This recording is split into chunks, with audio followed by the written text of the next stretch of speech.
So like I said, I will share some insights about digitalization and volunteering for newcomers and what we have seen over the past year. First of all, the newcomers claim that they are less lonely thanks to volunteering. 88% said they were less lonely because they started volunteering work, which is of course a great thing. 52% says and claim that an online platform is essential for them to find help, because otherwise they wouldn't have found it, or they found the hurdles too high to go and search for it themselves. And because of this platform, they became more self-reliant. Thirdly, in Dutch we call it omdenken. I believe it's flip thinking in English. 71% solves its own need for help by doing voluntary work. So we can also match demand with demand online. If somebody in a neighborhood is lonely and somebody in the other street is also lonely, we match those people together. And that's also a new way of looking at volunteering work, because then somebody feels appreciated again. And we call it flip thinking. And 71% claims that it's very helpful. What's also beautiful to see is that 36% of the people that do voluntary work via our platforms claim that they do it for the first time. So this is really the new potential that you see that come into perspective with the digital connection. 36% new faces.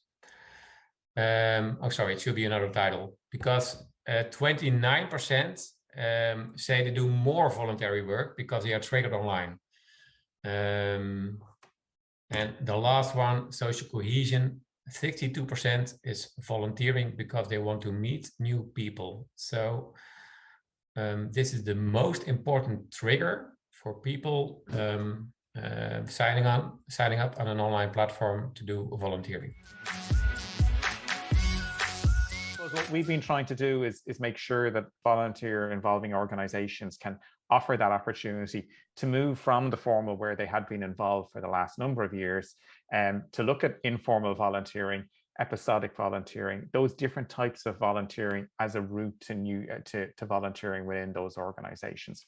So we know in healthcare facilities and social care and caring for those most in need in the community, there is that need for a formal type of volunteering that takes place on a regular basis with a trained volunteer.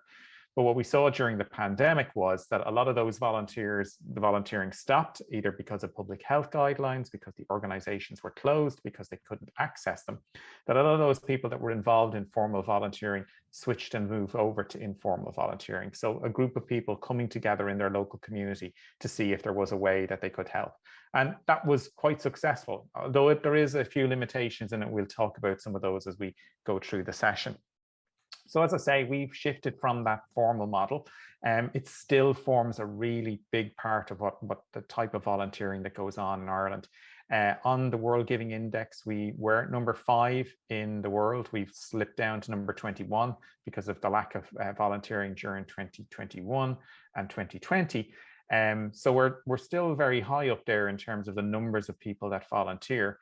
But what we've seen is the need for greater flexibility from volunteers, that they wanted to get involved in different types of volunteering. So first, I suppose it's important maybe that we take a look in terms of the definition that's there. And this one comes from 2013 from our colleagues in the Institute of Volunteering Research and NCVO. And they did a nice piece of work. It really worth a look if you're interested in exploring micro-volunteering more. It's called The Value of Giving a Little, Understanding the Potential of Micro-Volunteering. And it was, I suppose, to look at that. And quite often what we discovered in this was, I suppose, there was quite a bit of micro-volunteering that was going on, but people weren't necessarily calling it micro-volunteering. Or if it had a name other than volunteering, people were confused about it. If it was virtual volunteering, that people thought, oh, it must be online. Or volunteering from home, well, you have to have a home. So there was a lot of preconceptions and misconceptions that were there. But I suppose what we wanted to do was, I suppose, look at that and see how we could support our organizations. So through our volunteer center network and ourselves as an organization, what we've done is deliver training, develop some tools to support volunteer involving organizations to look at micro volunteering. The idea is we want to create a pathway for people to get involved in volunteering. And what we find in terms of research that we've done in Ireland is a lot of people that get involved, the type of volunteering that they want to get involved with might not be available to them right now. They might not necessarily call it micro-volunteering, but we want organizations to have a menu, a different type of offering to the volunteers that they can go along and try something. And that's the key element, is that the social element of volunteering is really important. And if the volunteer can go along and have a good experience, they're likely to move on to get involved in different types of volunteering.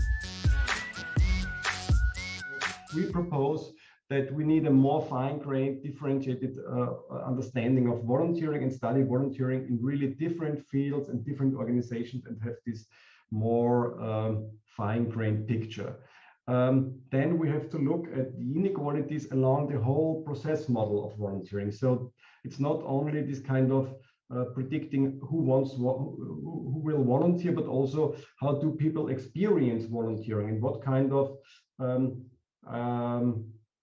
let me say reproduction of inequalities take place within the volunteer organization in formal volunteering, but also in informal structures.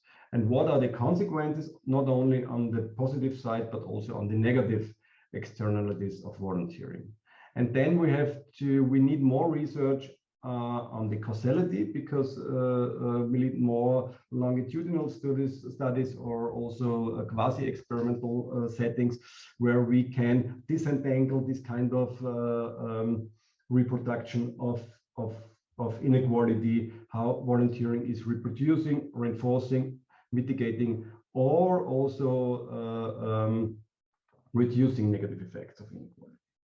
That's the first approach, how we think we should study resources in the context of volunteering and inequality. And so, in fact, this approach proposes to move beyond studying only processes within the field of volunteering to also studying how, why, and especially by whom the field of volunteering is being shaped.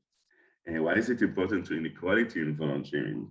Because this approach demonstrates that very often the actors that have the power to shape the field of volunteering, the people, the individuals that are part of these institutions, of the organizations that can shape the field, very often belong to the more privileged group in society. And therefore, they often reproduce meanings of volunteering that actually also fits more the worldview and also the everyday life of more privileged groups in society, if it is in terms of class, of race, sometimes also gender and other social hierarchies. Many times, the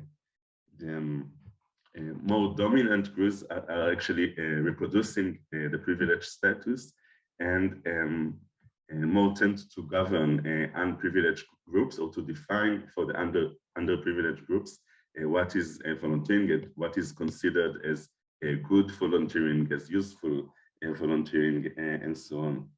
And also sometimes there is even the possibility to impose volunteering on certain groups. If you look, for example, on the what began in the US, but also slowly coming into Europe, what we call a workfare, or volunteering or doing community service in exchange for welfare benefits. And in this sense, there is here the option or the danger of imposing certain types of volunteering on groups that are belonging to the lower classes in society who are dependent on welfare payments.